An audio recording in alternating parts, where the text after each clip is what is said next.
This podcast is presented by Skies Magazine. If you're interested in the Canadian aviation industry, Skies is your go-to multimedia resource for the latest news, in-depth features, stunning photography, and insightful video coverage. Whether you're an aviation professional or enthusiast, Skies is dedicated to keeping you informed and bringing your passion for aviation to life. Visit skiesmag.com to learn more and subscribe to stay updated on all things Canadian aviation.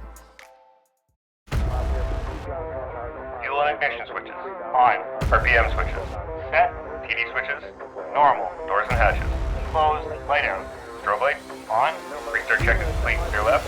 Engineers, start number 2. Starting 2.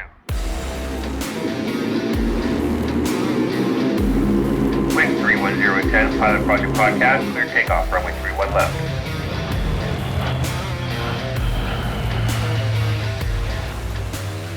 All right, we're ready for departure here at the Pilot Project Podcast, the best source for stories and advice from RCAF and mission aviation pilots, brought to you by Skies Magazine.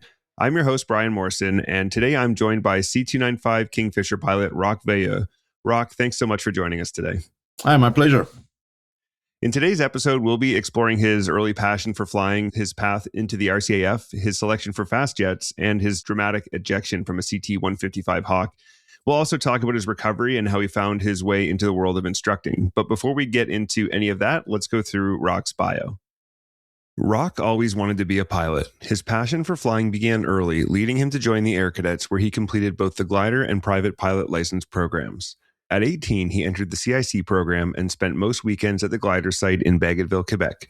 In 1999, he was accepted into the Centre de Formation Aéronautique de Québec, or CQFA, graduating in 2002 as a commercial pilot with multi-engine and IFR, or instrument flight, ratings. He went on to work as a flight instructor and later flew for a regional airline. In September 2004, Rock joined the Royal Canadian Air Force while simultaneously pursuing his university studies at the Université du Québec à Chicoutimi, or UQAC, graduating in 2006. He began Phase 2 flight training in Moose Jaw in early 2007 and was subsequently selected for Phase 3 fast jet training on the CT-155 Hawk. On April 18, 2008, Rock and his instructor were forced to eject following an engine malfunction, resulting in the loss of the aircraft and significant injuries. After a 14-month recovery, he returned to complete Phase 3, completed fast jet transition training, and earned his Qualified Flight Instructor, or QFI, qualifications. He served at 2 Canadian Forces Flying Training School and 15-Wing Moose Jaw until November 2016. Rock was posted to 407 Squadron in Comox in November 2016 and left the RCAF the following year to work overseas with British Aerospace, or BAE Systems, Saudi. In October 2020, he rejoined the Canadian Armed Forces as part of the 19-Wing Reserve Flight, serving as the Operations Support Squadron, or OSS, Plans Officer. He transferred back to the regular force 7 months later and became the Executive Assistant to the 19-Wing Commander in summer 2021. In January 2024, Rock began initial conversion training on the CC-295 Kingfisher. On May 1, 2025, he was posted to 442 Search and Rescue Squadron as the first aircrew member to hold search and rescue posture on the new airframe. Rock is married to Diana, and together they have 3 wonderful children. So let's talk about your early days and your years in cadets. Take us back to the very beginning. When did flying first become a real passion for you? Well, I think this passion started with my dad. Actually, we always have the aviation magazine. I think he was subscribed to all of them. So every couple of weeks, we're getting a stack of magazines. And I didn't read English back then, but I was just looking at the pictures. Looking at the center picture was always a 2-page airplane picture that I will always putting on the side. I have a full box of those pictures growing up. And I think that's where it started. He brought me flying too. He was a private pilot. So we flew Cessnas together. Me and my brother were flying with him. And that's where I think everything started. And at 13-year-old, I joined the Air Cadets. My end game there was to get my pilot license. So I was on the glider site in Bagotville every weekend in spring and fall since I was 15. And that's where just this passion I grew up until I get to the glider course when I was 16. And after that, I was on the glider site every weekend in spring, fall, until I think I was 22, before I left actually for the Air Force. Like I spent all my spring there and fall. Yeah. So that was good. Yeah, you really have to put in your time when in the cadet gliding program. Like you put in all your weekends, but in a good way. Like at first, you're kind of earning your way through. You're going out with like when your cadet squadron goes there, then you get your glider license, and then you're there flying every weekend, just building time and enjoying yourself. Yeah, exactly. And the thing is, on my group, most of us went in the Air Force after that.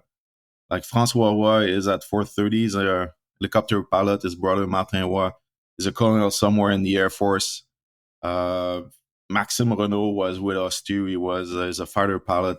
So all of us were like just like in the weekends pushing gliders around and just like enjoying our life. That's awesome. What do you remember most vividly about earning your glider and private pilot licenses? For the gliders, is how short the flights are. So we're flying the Schwarzer 233.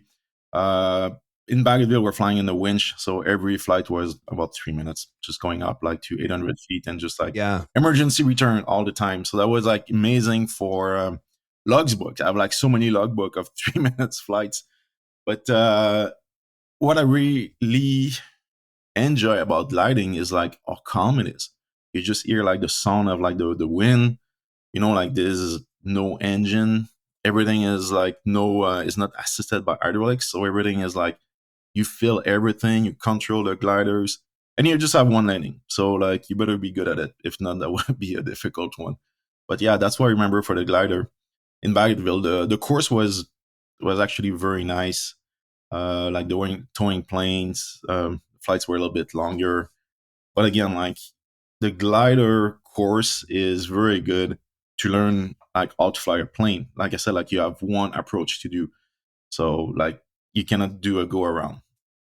So this is why like I really enjoy the gliders. Like you have one shot at it. And we're getting good at it. Like I remember like in Bagotville we have like those orange cones, and I was like where like the site commander was saying like you need to stop by there because like to just like change a passenger and like the air cadets. So we're like inside 1 meters like of the cones all the time. So we're getting like very precise. And at the end of the day, like that's all you want to do. Like you want to be very precise when you're flying, and like gliders is a great way to learn that. Yeah, you're bringing back a lot of memories for me as well of my time in the cadet gliding program. And you're right, like because you do so many launches. So we, on my gliding center, we had winch and tow planes. So for listeners, the winch is exactly what it sounds like. Like picture a winch on the front of a truck, but this is like a huge winch driven by a giant engine. And it's a huge spool of cable, and they lay out the cable down the length of the runway, attach it to the glider, and then reel it in as fast as they can. And the glider takes off like it's on like a kite on a string, basically. That's exactly what it is. It's a kite. You're just going up. Yeah. And you're pulling like full back on the stick. So it feels like you're going up like a rocket ship. Like it's an amazing feeling. It is. It is.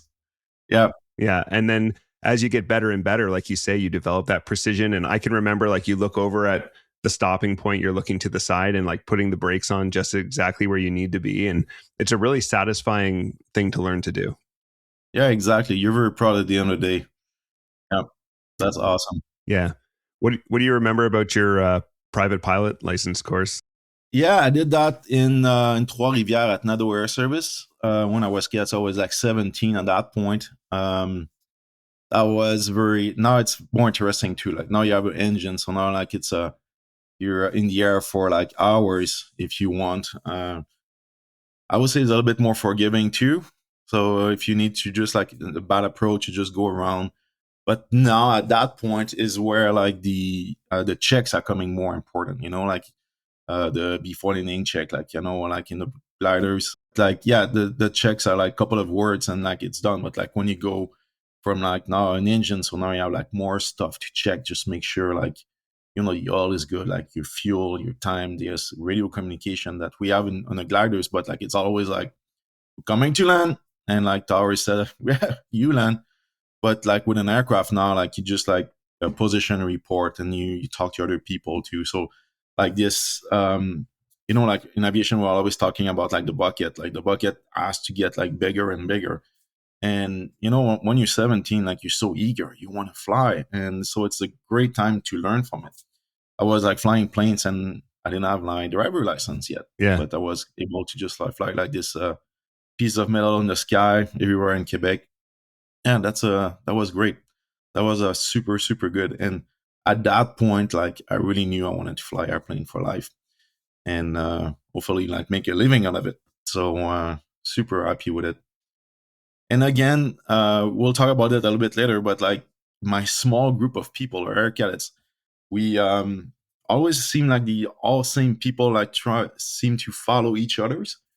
So like after I did like my private lessons, like I went like to the CQFA, le Centre Québécois de Formation Aéronautique, and on my first day, like some people that I did like gliders and like I did like my private lessons with the cadets show up and boom, we're at school together now. So like the parties just like keep going. So it's nice. Yeah, I mean, you really end up in a really great community, and it sounds like your gliding center in Bagotville had a great community there.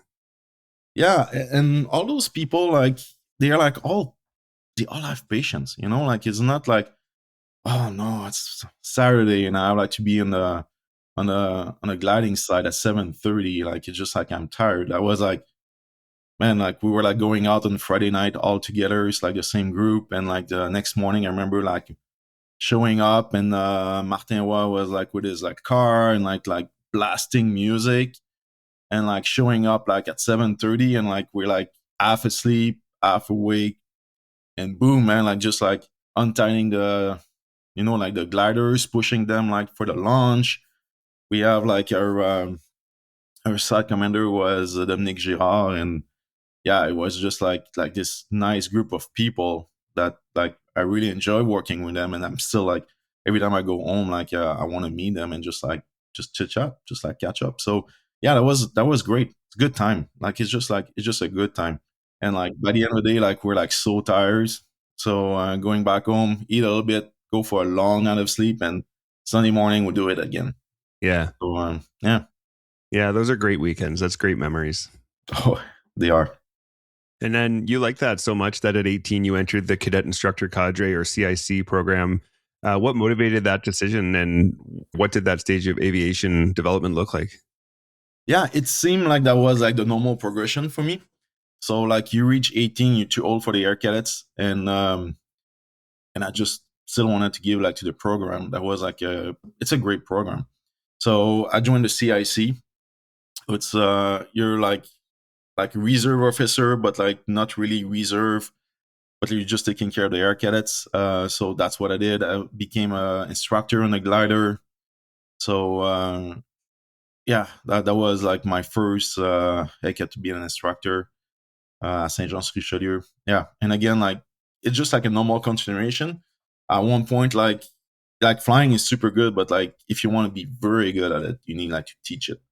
And when you teach it, because like everybody is different, so like somebody will get like the hint on something, or like some other people will like difficulty with like the same thing. So as an instructor, you need to find a way to you cannot like deliver the teaching the same way. So every person is different. So you need like to tweak, trying to find a way that the people will understand what you want to say, and you want them to do the right thing at the end. So when you're just like the pilot, like you have your way, you understand how it works and everything. But now when you have to teach it and you're doing like your way, and like the student have no clue how to do it, like he doesn't understand the way you do it, you have to find another way for him to understand. And this is where like your flying bucket get bigger, because now you're getting more tool, and you're getting better at it. And sometimes you understand better too. You're just like, oh, if I do it another way, it works better, or just get better performance maybe. Mm-hmm. So yeah, it's that was my first act to be an instructor. Yeah, I did a summer of instructing at CRGS in Belleville, Ontario, and it was very eye-opening for me as well. Like just that experience of going from just doing it to having to explain how you're doing it. Like Yeah, exactly. before you learn to explain it, you're just kind of intuitively doing it. You feel what you need to do and you make those changes. Like you've been doing it for years, so you know exactly what you need to do. When you need to teach it, it's a whole different skill. Did you find that those skills transferred when you started instructing in the Air Force? Yes, because at the end of the day, it's the same game. It's just like now you have like more stuff to teach, or like the I won't say like weapon system, but the aircraft is just more complex. So you have like more stuff to show. Mm-hmm. And it's not like just like doing like a 30 degrees bank now and I keep like the cord in the middle for the gliders. Now you just like now you're doing like a 60 and 2 and you have to maintain the G's, and maybe now we're going like upside down. Or if you do like formation, now there's another aircraft you don't want to hit. And so like all this thing that just become more complex, but at the end of the day, it's all the same basics. Mm-hmm. So yeah. Let's talk about some of your civilian flying. Why did you choose to attend the Centre de Formation Aéronautique de Québec, and what were those years like? All right. So I'm from there. I'm from Jonquière. So like that was like just in my backyard. My cousin was flying for Jazz. I have a lot of people in my family like flying airlines. Flying airlines or fixing planes. There's a lot of people with link in aviation. So like for me, that was like the path to go into aviation, like as fast as possible.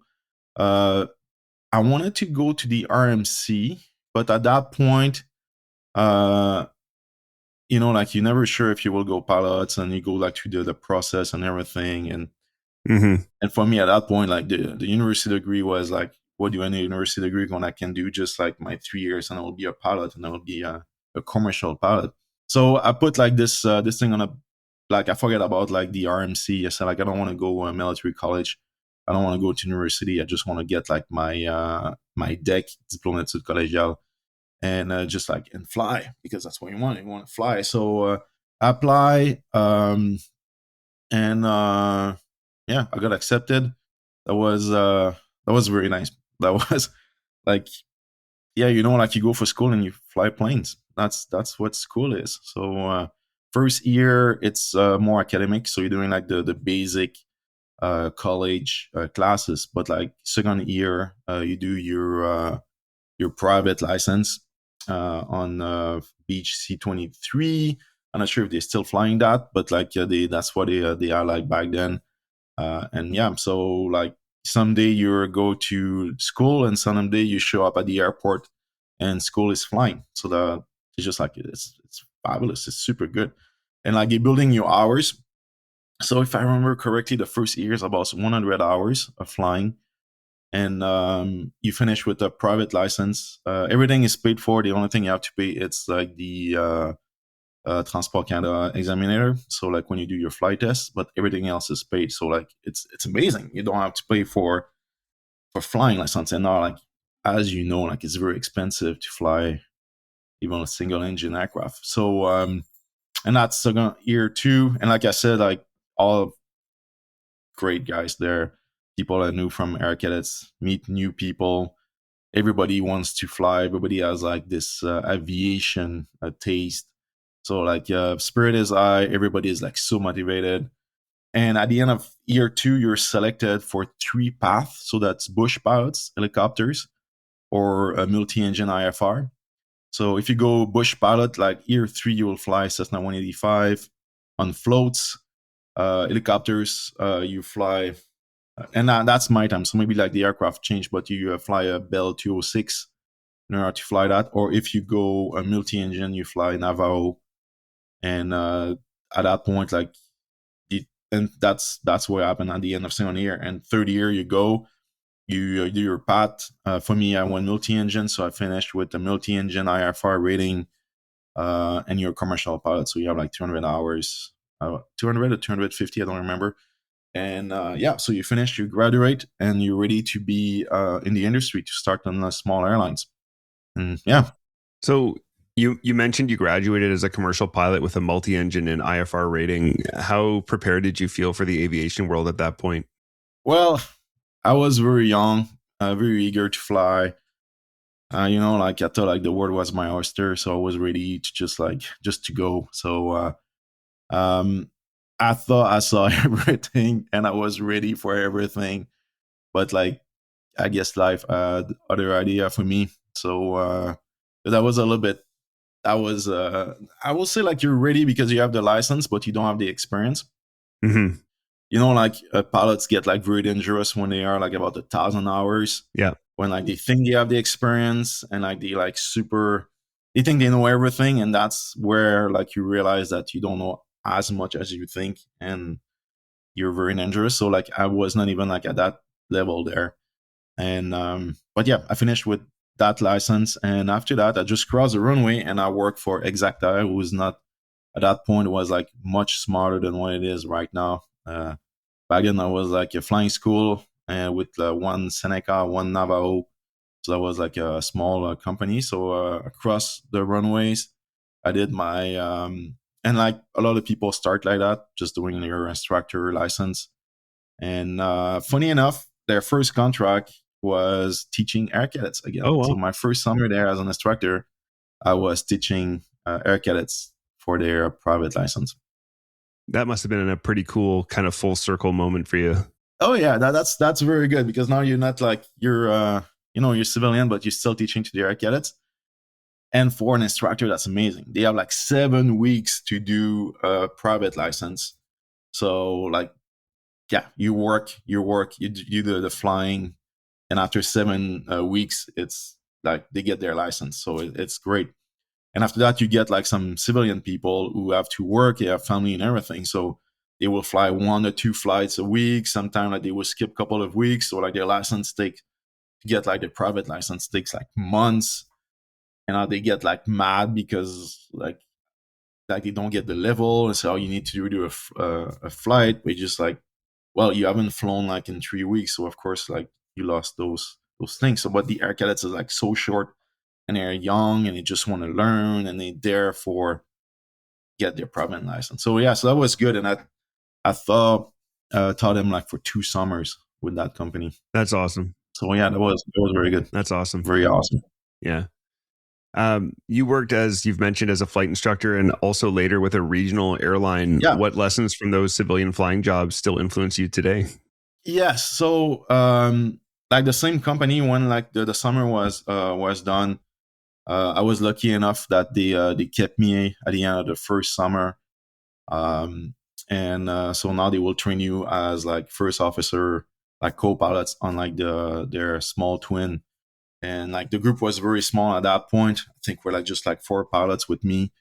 And so like they just like teach you how to fly the twin engine, and they bring you, they have like contracts and everything. So yeah, I was flying with them. And at the end, like I was flying all by myself, a single seat, Seneca, like bringing some people around like Quebec, Northern Quebec, Eastern Quebec.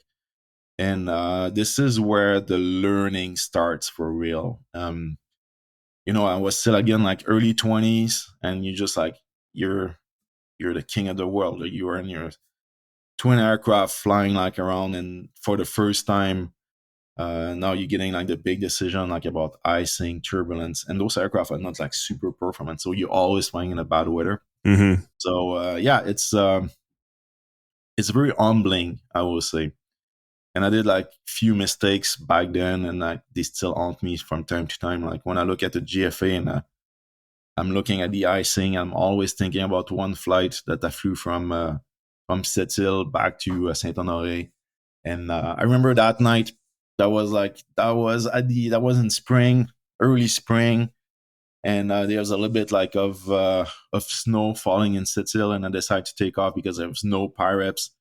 And like the GFA, I have no icing, but like as soon as I took off, start getting some icing, and I requested to go back to Sept-Îles, and they said like, oh, negative, the runway is closed for icing rain. Oh no. And I tried to just like go like just like Bécomo and Rimouski, and everything was like icing, and like slowly and it was at night, and the aircraft is picking up some ice, and just like I remember being max power, like stuck at 8,000 feet and slowly descending. Like, and all the passengers are just like talking, like nothing is happening, and like you're just like getting white in the front.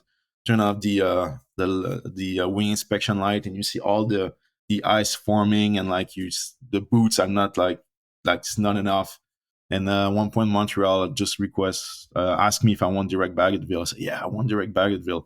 And I got out of like this like icing cloud, icing area, and I remember like the moon shining, and see all the ice on the aircraft, and be stuck like super low.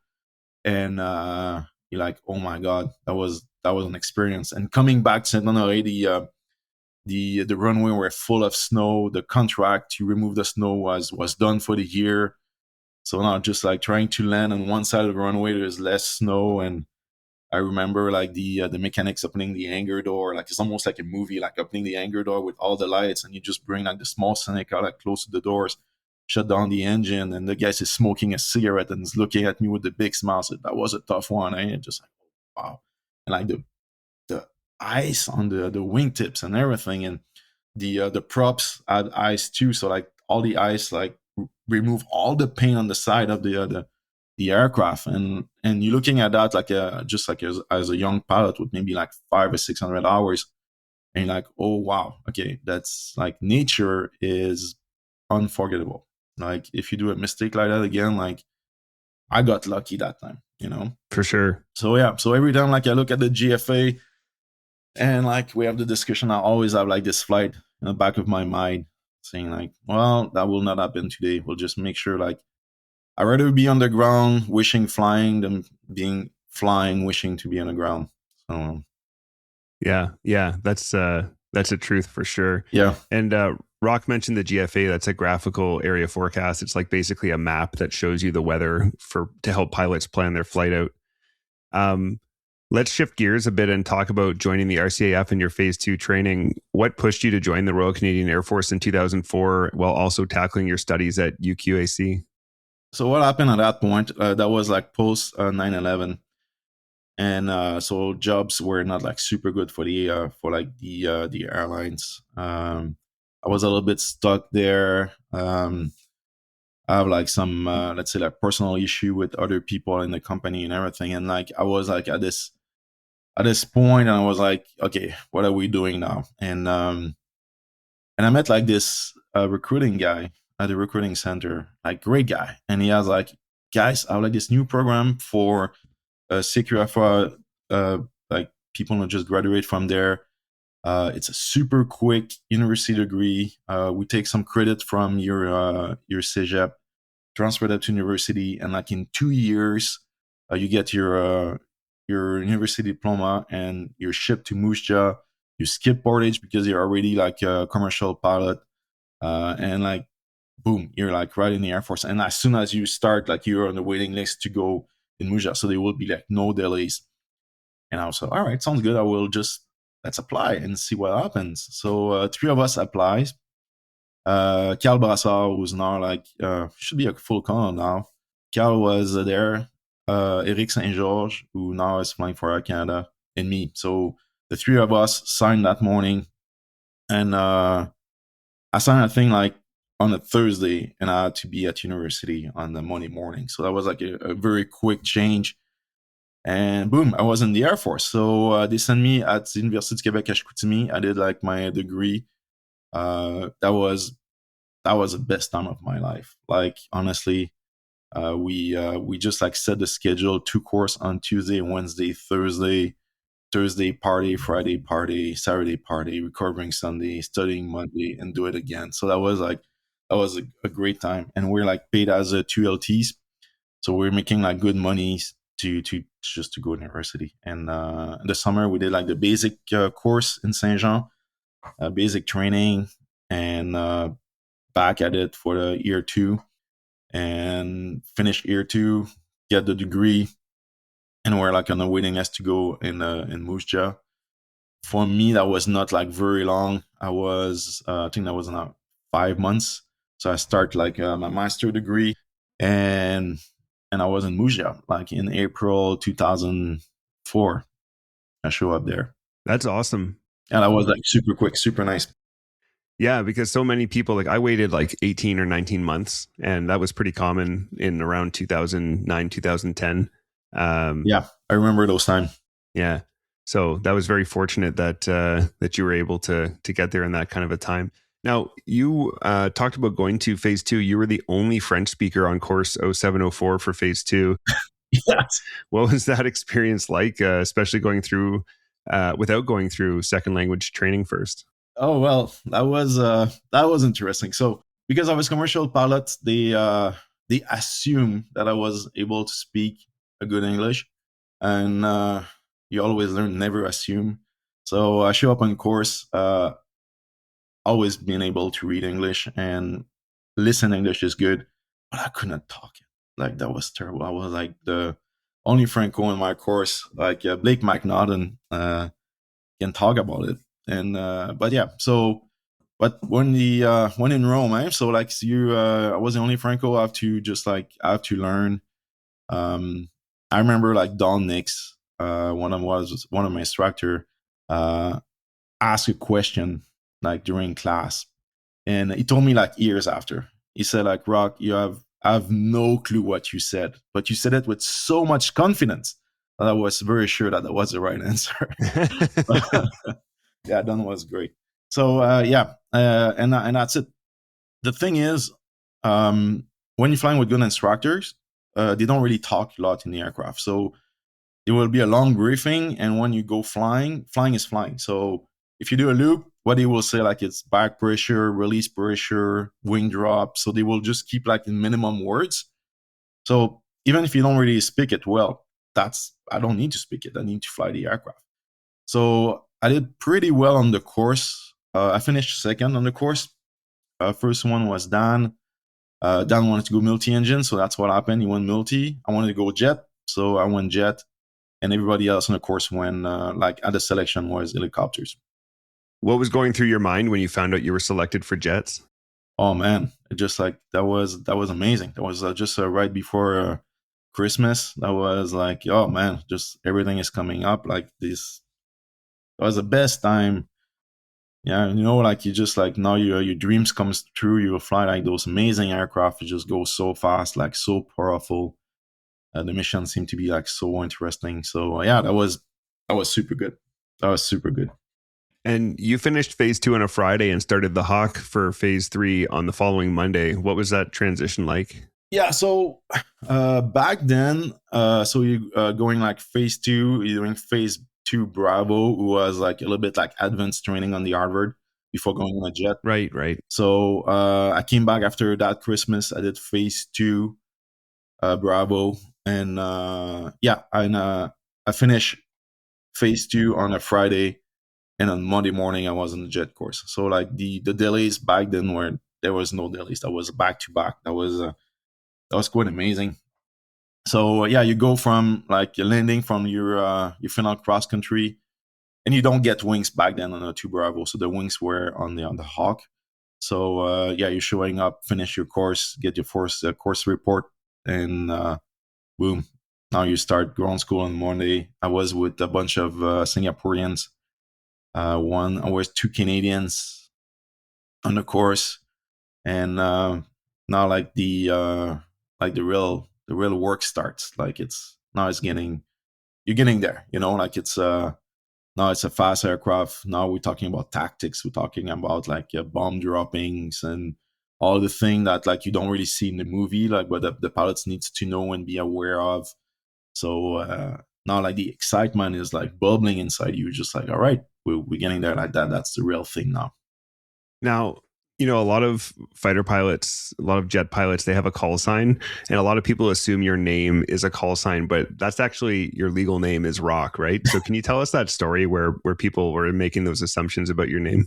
Well, it still happens today, so that's very funny. Like when I show up at an OGT at 425, everybody was calling me Rock, and that's good. And at one point, like somebody, I think I was going like on a like maybe like a cross country or something like that, or maybe a course, and like you always like feel like the tombstone of the on the paper and say like my name Rock Veilleux, and like send it back to like the officer. And I remember like the guys coming back to me and said like, hey man, like your call sign is not your name. You need to put your name there.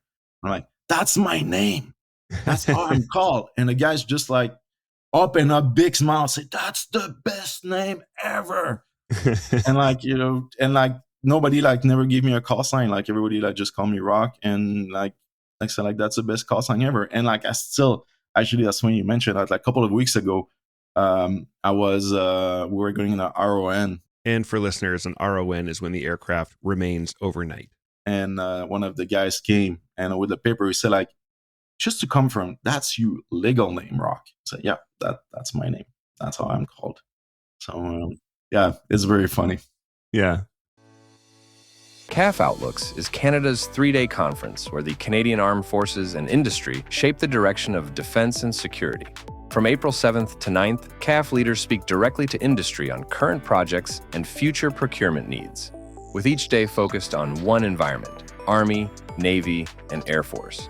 The CAF Outlooks series is presented by CADC, the Canadian Association of Defense and Security Industries. Learn more or register today at defenseandsecurity.ca/CAF. So obviously from the title of this episode, we're going to be discussing your ejection from the CT-155 Hawk. But before we get into the ejection itself, what were your impressions of the Hawk early in phase 3 training? It's fast. So, like some people always say, like, you strap the jet on you, like you're not strapping yourself in the jet. Like that's the way the Hawk feel. So like for the first time, like you're sitting on an aircraft, like there's no prop in front of you, like everything is behind you, like the jets, and you sit like right at the pointy end of the aircraft. It's very tight. It's a British design, so I'm a little bit a bigger guy. So yeah, first time you sit on the jet, like the only thing you see, it's a canopy.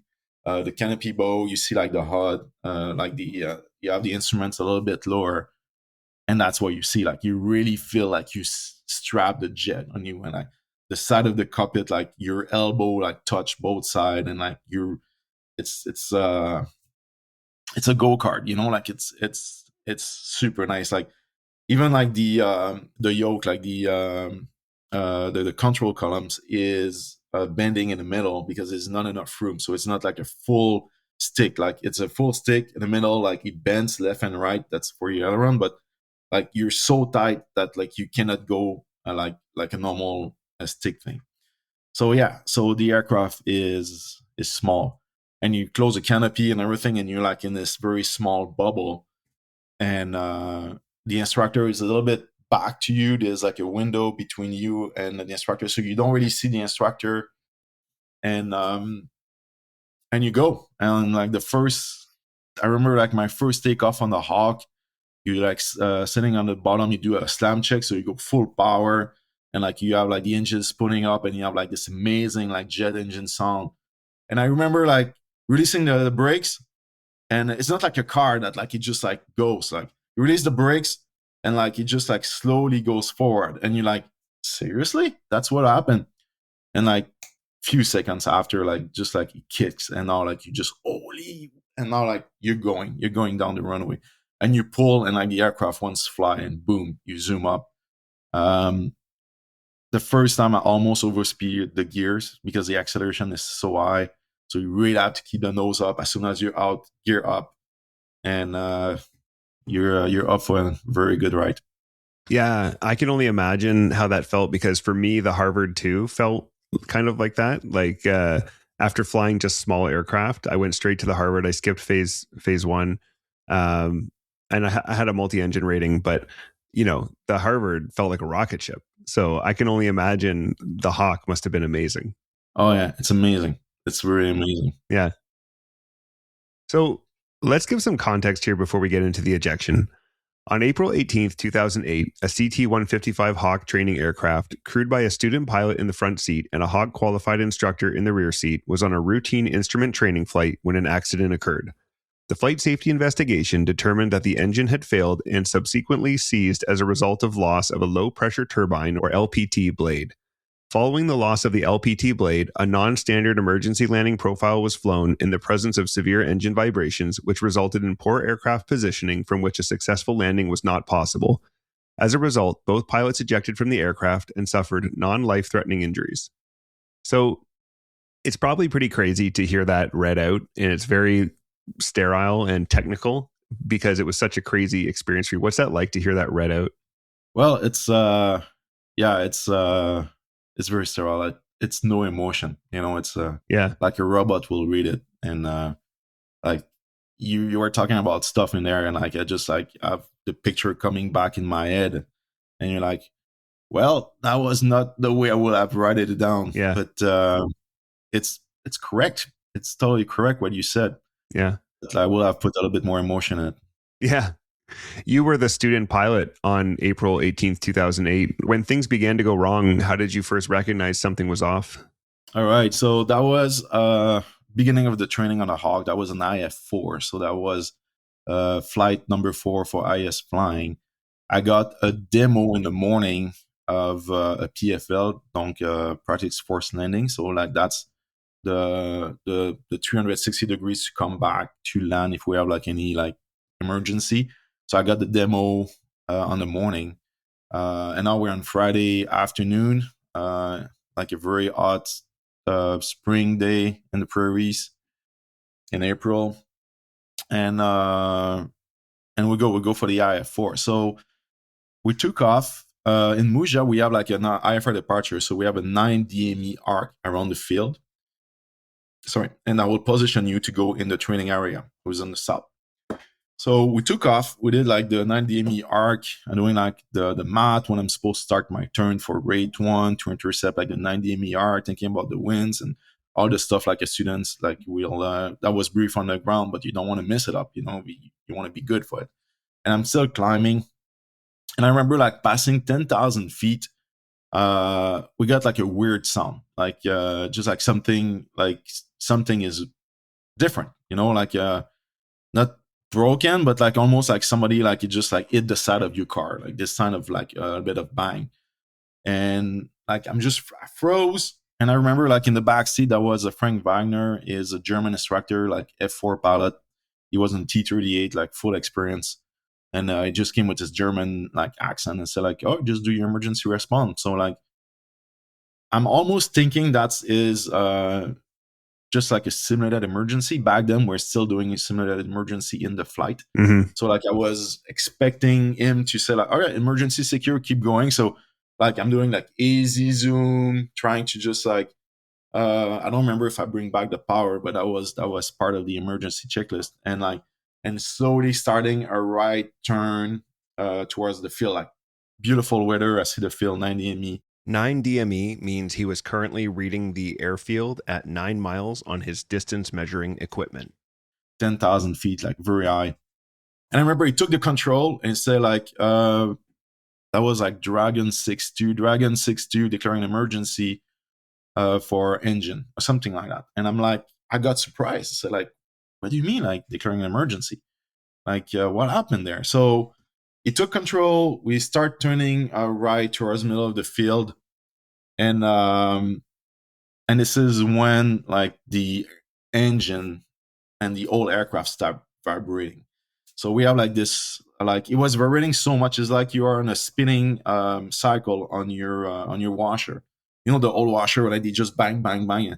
And that's how it feels. Like I'm trying to read a checklist and like everything is like crazy. And cannot read the checklist, go by memory, do my thing, and switch to tower. He said like Dragon 6-2, I think Mayday. We have a T6NL. And like T6NL, like you said, is the last stage of the turbine on the Hawk. But Tower didn't know that. And that would be a lesson learned. I will talk after. But so like we have like some engine issue in the past, and Tower thing is just a Hawk coming back with a normal engine issue. So we came back, we did like the PFL. A PFL stands for practiced forced landing, and is the pattern that you fly when you're having an engine-related emergency and you need to make an emergency landing. That was a very stressful situation. At this point, the aircraft is vibrating. Apparently, we did a 360 degree over the field. I don't remember it. Like Frank doesn't remember it. And we established ourselves in downwind to come for like the final turn. At one point, there's like this big loud bang. That's where like all like the emergency panel like light up. That was the first time I saw some like emergency lights coming up and like the warning section and everything. Frank said he saw it before. I just don't remember, man. But at that point, I remember like, all right, no, like in my mind, I was like super real. The engine just sees this huge bang, and now we're coming down. And for people who don't understand, like when an engine, jet engine sees, it's like a speed brake. So like the air, even is like the inlet, like stop going through. it's like you have like this big panel like slowing you down. So like the rate of the sun like increased like crazy. And now we're like in the final turn going to, I'm looking at the runway.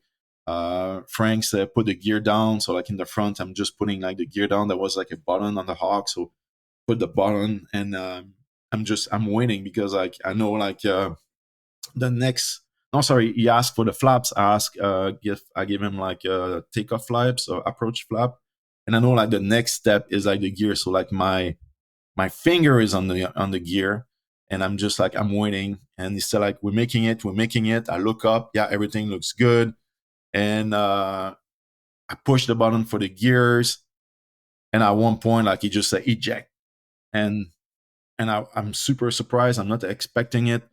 And you know, like you always say, like you will do eject 3 times. I'm pretty sure he did eject. He pulled the trigger, and he was still saying eject when he was gone.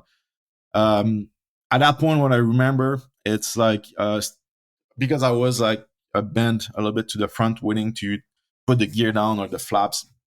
I remember like getting pushed back, so that was like the seat pulling the strap back. And I remember trying to grab my ejection seat, like just like go between my legs, but I didn't have time to get that. I remember the seat moving, so like you have like the canopy bow was like just above your field of view. I remember the bow going from just above my head to about in front of my head. And the Hawk is not like in Top Gun that the old canopy goes out.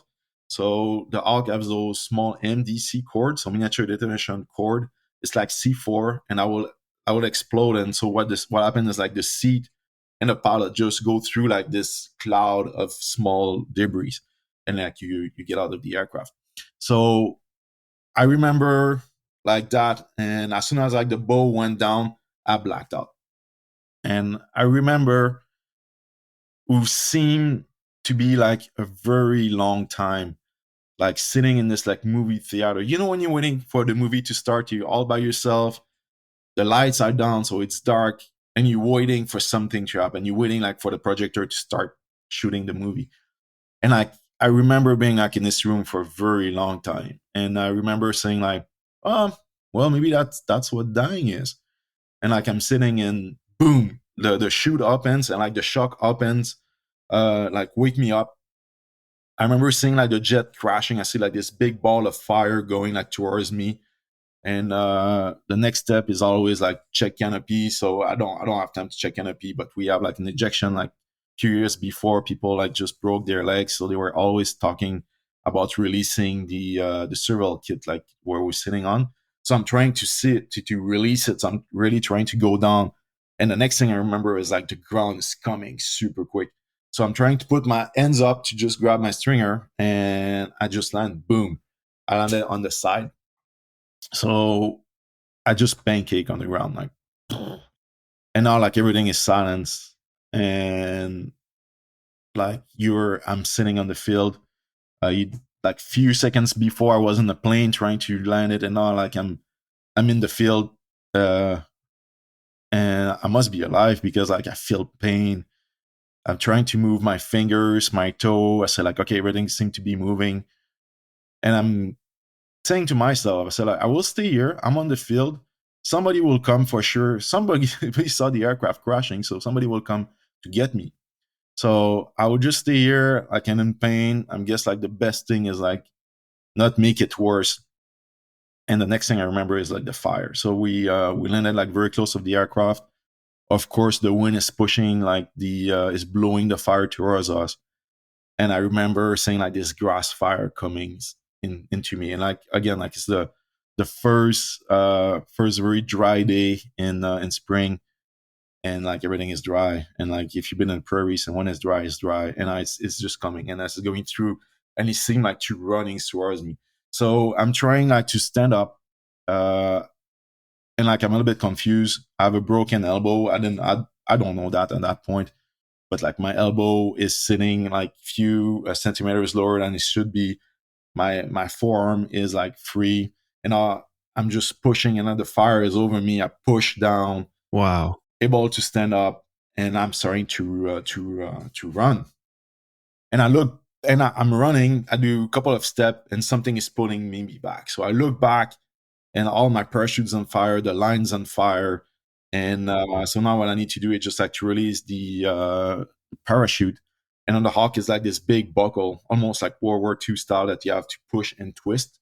So like normally like it's super easy, but now like I have a broken arm. I'm trying like to just push it with that, but like I have no strength. I don't know. I can do it. But at one point, like just panicking and everything, I'm able to release the like the parachute, and I do another like couple of steps, and now it's my survival kit that I was supposed to release that is pulling me. Be like this big plastic box is like pulling me back like an anchor.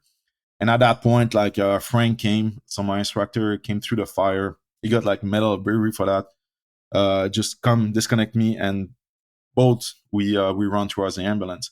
And I'm just running. I'm in pain. I'm trying to hold my elbow, like just a lot of emotion going through me, and and you just like and you run, like you go through the fires to the smoke, and at one point there's an ambulance coming up, so we run to the ambulance. Like they sat us in the ambulance, like look at us, do the start, and now they just bring us to the hospital. Wow. And yeah, and like that's and you get and now you're in pain, you're holding, like you don't want like to get like let your elbow out. You get to the hospital, and I remember like they called my mom, and so like I'm just like they just like cutting my flight suit and everything. At that point, they were afraid that somebody will call my family saying something happened. So like they wanted me to call my mom first. So call my mom, and now like it just like the like so much emotion is coming out at that point, and I'm a bit crying on the phone. I'm talking about the fire, like everything is like, like it's like in the next few minutes after. Mm-hmm. Yeah, and now they gave me like morphine. So first time having morphine in life. That's good stuff. And yeah, that was good. And yeah, and after that, they sent me to Regina, at the hospital in Regina. But yeah, that was what happened. Wow. That is a crazy story. Yeah. I never knew the part about the fire afterwards. Yeah. So I can send you the video. So every time there's an emergency, there's always a video starting like filming the approach vector for the runways. So you can see like my the jet coming in, see both of us ejecting, the jet crashing, and yeah, you can see like it's very pixelated, but like you can see like how the jet crash. You bring back the camera on us, and at one point, like you see like the fire is seeing myself like standing up, trying to just like pulling my like the chutes and everything, and you see like Frank like going through all of that to just come get me. Wow. So yeah, at the end of the day, I got a compression fracture on my back. I broke my elbow, like very very good breaking. I got a couple of discs broken too. I got burned by the fire in my face, wrist, and like on my knee. I got, when I was saying like all the canopy, the MDC shattered the canopy in all those million of small pieces. So I still have some of those MDC pieces in my skin. They always say that you wear like double layers. So I was wearing like a t-shirt like this one. And so everything below the sleeve is good, but like all in front, there was like all those small like shattered glass and like a little bit of lead stuff. So and like for months after, I was picking like all those small like pieces was coming up to my skin, so I was able to pick them out. But like I still have some, like next time I see you, I'll show you. Yeah. But yeah, I still have some. It looks like a little bit like green freckles on my arms.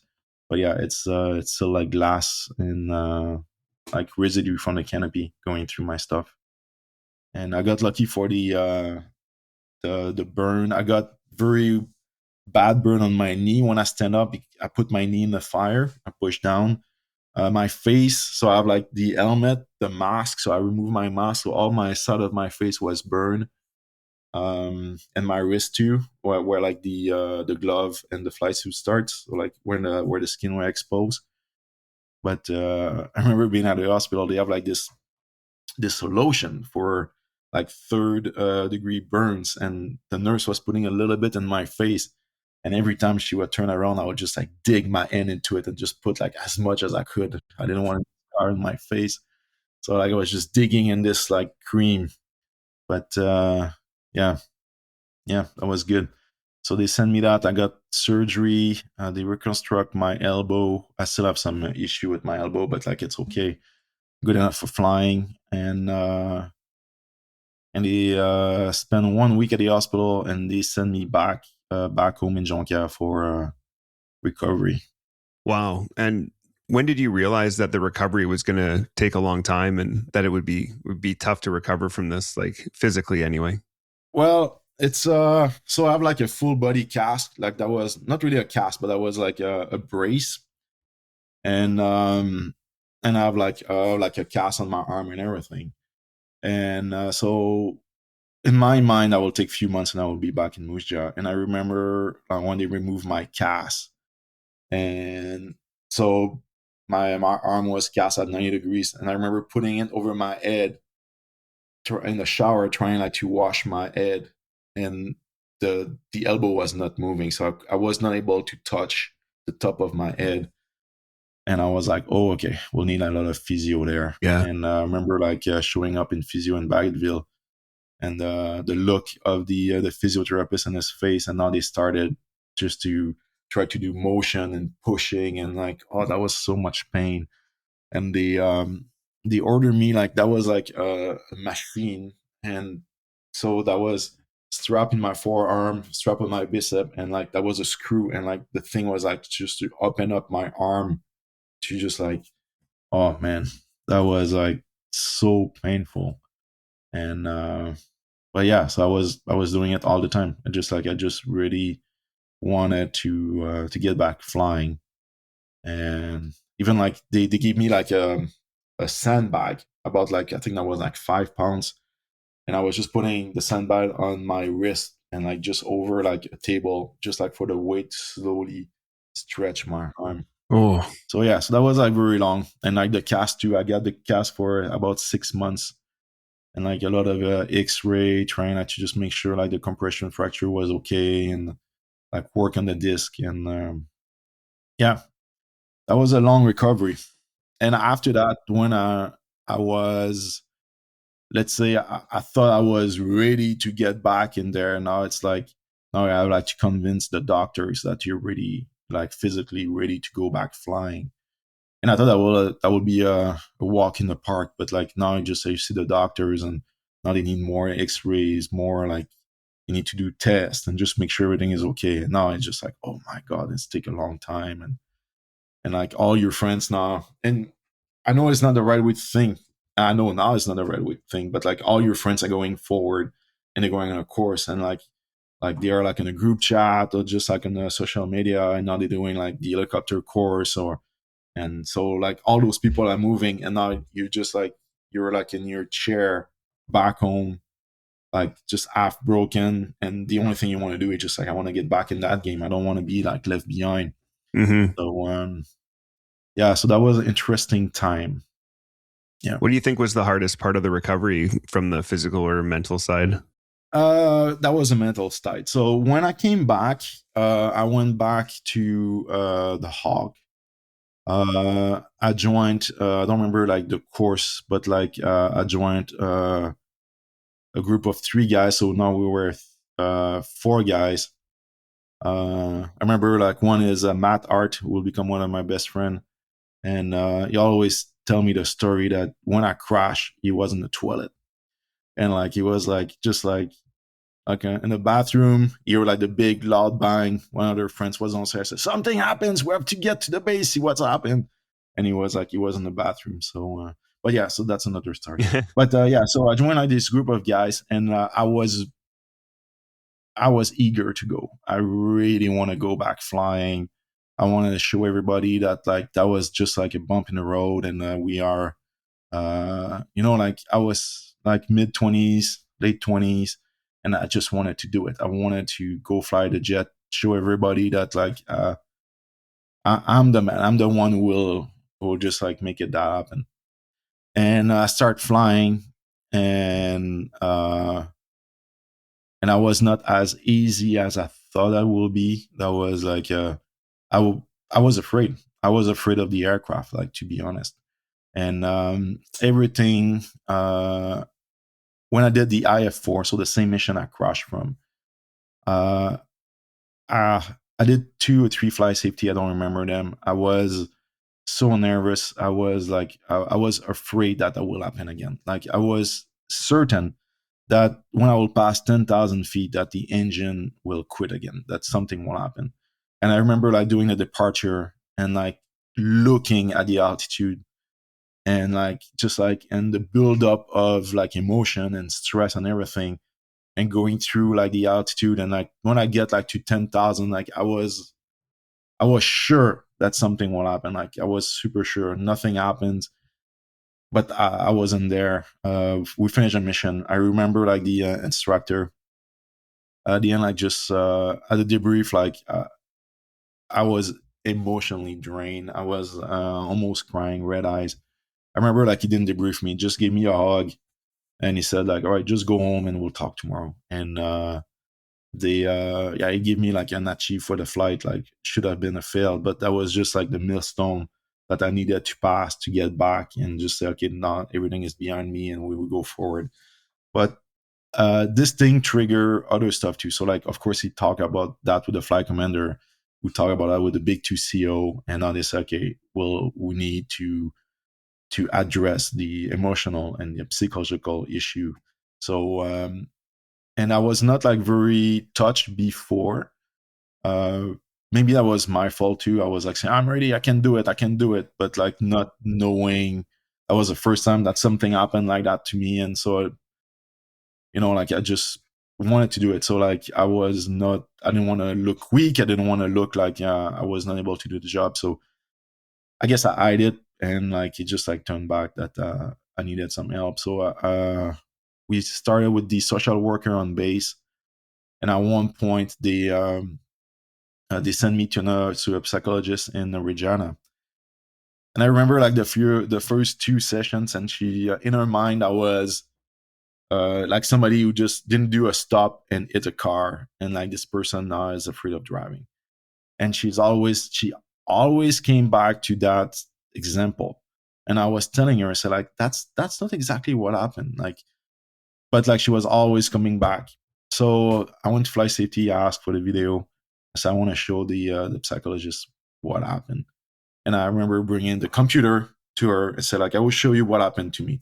And like her eyes getting like super big. I said, okay, it's not like somebody didn't do a stop and hit your car. Like it's a little bit bigger. You mentioned the psychologist. That was the psychologist from the Canadian Space Agency, right? Oh no, yeah. So so at one point, because like I was saying like I will have like sign of PTSD. That's what the original psychologist was saying. So the school sent me in Ottawa to meet the psychologist of the Canadian Space Agency, and I think I spent like 45 minutes, an hour with this guy. Like very interesting guy, like very knowledgeable, uh, very talkative. Like he was not like I would say like the normal psychologist you see like in the TV that you lie down and he just listen to you. Like that was a little bit of conversation like we have right now, like and going like through all this stuff, and very comprehensive. And I would say like that was like the best 45 minutes of mental health I've ever had in my life. If we can like put it like, I know like mental health is always a journey, but like I would say like this 45 minutes was amazing. Like and this person like just like give me some tip, help me out, just like the way go through difficult moments, and like in 45 minutes is pretty impressive actually.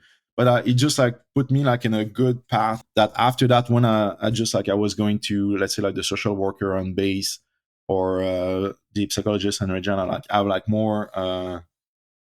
I knew what I wanted to do and how to do it. So like, and after that, like they helped me like to just like make everything happen. But yeah, so like this, it's too bad I don't remember his name, but like he really helped me. Like he, after like when I flew back home after this, like I was very confident that like that will pass, and I will be able like to fly ejection seat again, like without like this fear that something will happen. That's huge. It's so important when you're going through something like that to have access to good mental health resources. Yeah, exactly. No, that's true. Okay, so we're going to talk quickly about CIFMAP, or the Canadian Forces Member Assistance Program. This program is for regular force members, reserves who are on duty during an incident, and parents and siblings of CAF regular and reserve force members who are injured or who die while in service. The program provides direct access to telephone counseling services 24 hours a day, 7 days a week. From my own personal experience, you can call or use their online chat feature to make an appointment. They then set you up with a professional, and I believe you get 10 free mental health sessions.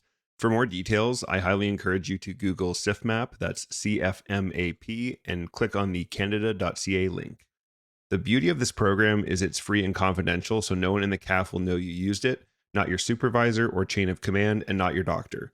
I don't say that to encourage people hiding their conditions from their doctor. I personally think it's important to be open with your doctor about what you're going through, but if you're afraid to ask for help, it's a great way to dip your toes in the water confidentially. So how do you contact them? Listen closely, everyone. Take out your phone and save this number, because you or someone you love may need it one day. The number is 1-800-268-7708. Again, that's 1-800-268-7708. And now, on with the show. So I continued flying. I finished phase 3. Took a little bit more time to get to phase to finish it. So like your course, we have a maximum amount of hours. I failed my final low-level nav test. That triggered a PRB because I didn't have that much time left on my course, so not enough for doing the extra flyings and everything.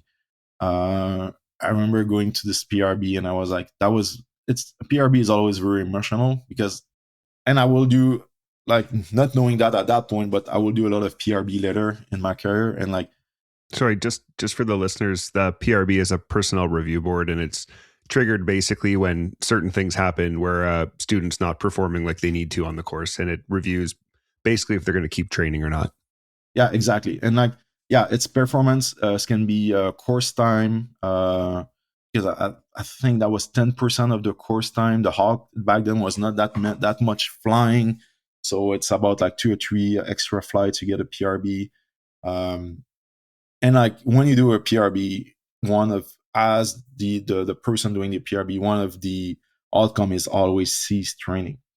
And like it's in the book. So when you do a PRB, you do like this document as the person doing it, and you give that to the commanding officer, the CO of the unit, and it's a recommendation, and the CO will decide what to do with you. But like it's an investigation on your progress, see how you're doing, motivation. There's like a lot of criteria, but like one of the outcome is always cease training.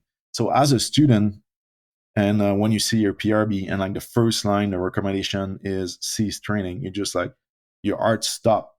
And I remember the guys doing the PRB back then came to me and he said like, "Hey, Rock, we know where you come from. You know what happened to you.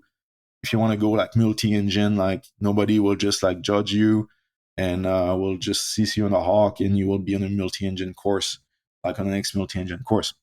And he's just, think about it. And I don't need to think about it. No, I'm all in. So it's that or nothing.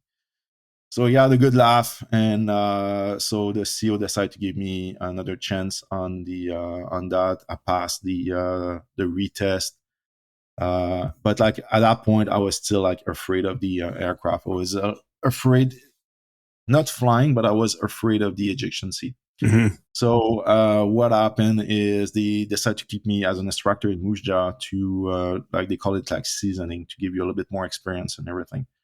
I didn't start my QFI test right away. At that point, I was shopping for a surgeon in Saskatchewan who will give me a release surgery.